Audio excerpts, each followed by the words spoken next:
விஜயும் காவேரி வண்டியில் வந்துக்கிட்டே இருக்காங்க. அப்போ வந்து விஜய் வந்து ஒரு பாட்டு வந்து வைக்கிறாரு.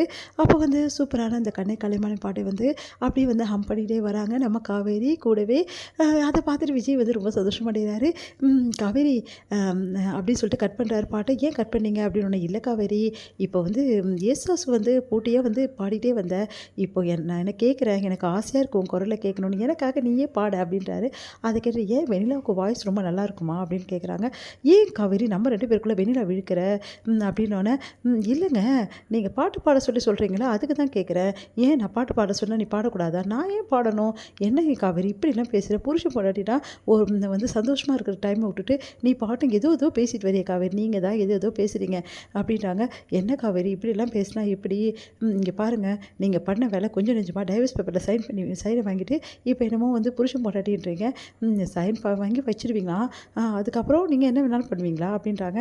இங்கே பாரு காவேரி, கொஞ்சமாவது யோசிச்சு பேசு, சைன் வாங்கினது என்ன எதுக்குன்னு உனக்கு தெரியுமா அப்படின்னோடனே, அதான் டைவர்ஸ்க்குன்னு எனக்கே தெரியுமே, நீ இவ்வளோ நாள் வரைக்கும் அமைதியாக தானே இருக்கீங்க, டைவர்ஸ் பேப்பரில் சைன் வாங்கிட்டு பாடுன்றீங்க, அதே மாதிரி நல்லா பேசணுன்றீங்க, உங்கள்கிட்ட சிரிச்சு என்னால் எப்படி பேச முடியும், என் மனசில் எவ்வளோ வலி இருக்கும்னு தெரியுமா உங்களுக்கு, நீங்கள் பாட்டு சிரித்து பேச சொல்கிறீங்க அப்படின்றாங்க.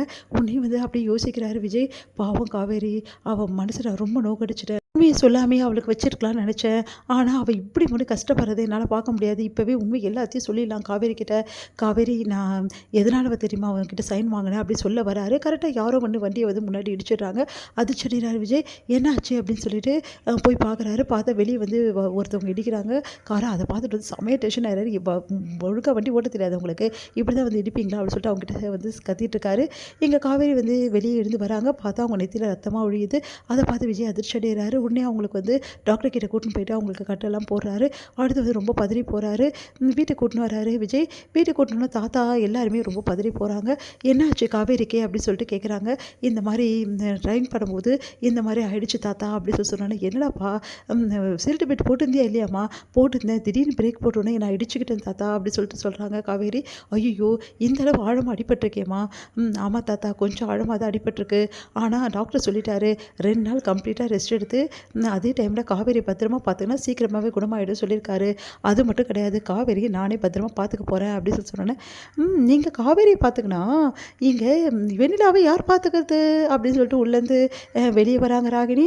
பார்த்துட்டீங்க நாங்களாம் இல்லையா வெண்ணிலாவை பார்த்துக்க, ஏம்மா நீயும் இந்த வீட்டில் ஒரு ஆள் தானே, நீ பார்த்துக்க வேண்டியதானே அப்படின்னா அப்படி பார்த்து முறைக்கிறாங்க தாத்தாவை ராகினி. தாத்தா எனக்கு எதுவுமே தெரியாது தாத்தா, வெண்ணிலாவை கூட நீங்கள் தயவுசெய்து கொஞ்சம் பார்த்துங்க தாத்தா, எல்லோரும் சேர்ந்து காவேரியை ஃபுல் அண்ட் ஃபுல் நான் தான் தாத்தா பார்த்துப்பேன், காவேரி பயமாக இருக்குது தாத்தா எனக்கு, ஏன்னா தலையிலலாம் அடிப்படக்கூடாது தாத்தா, அவளுக்கு அடிபட்டுச்சுல எனக்கு ரொம்ப பயமாக இருக்குது, அதனால் நான் போய் பார்த்துக்க போகிறேன், இங்கே பாருங்கள் தாத்தா கொஞ்சம் வெளில கவனிச்சிக்கிறீங்களா அப்படின்னு. நான் பார்த்துக்கிறேன்ப்பா, நீ எந்த கவலையும் படாத, நீ காவேரி பக்கத்துலேயே இரு, காவேரிக்கு தேவையானதெல்லாம் செய், அவள் கூடயே டைம் ஸ்பெண்ட் பண்ணி அவளை நல்லா பார்த்துக்கோ, அது போதும், நீ வெளில பற்றின கவலையே உனக்கு வேணாம், நீ போப்பா அப்படின்னு சொன்னோன்னே, பரவாயில்லைங்க எனக்கு ஒன்றும் சின்ன அடி தான், நீங்கள் வேலையை போய் பாருங்கள் அப்படின்னு சொல்லிட்டு காவேரி சொல்கிறாங்க.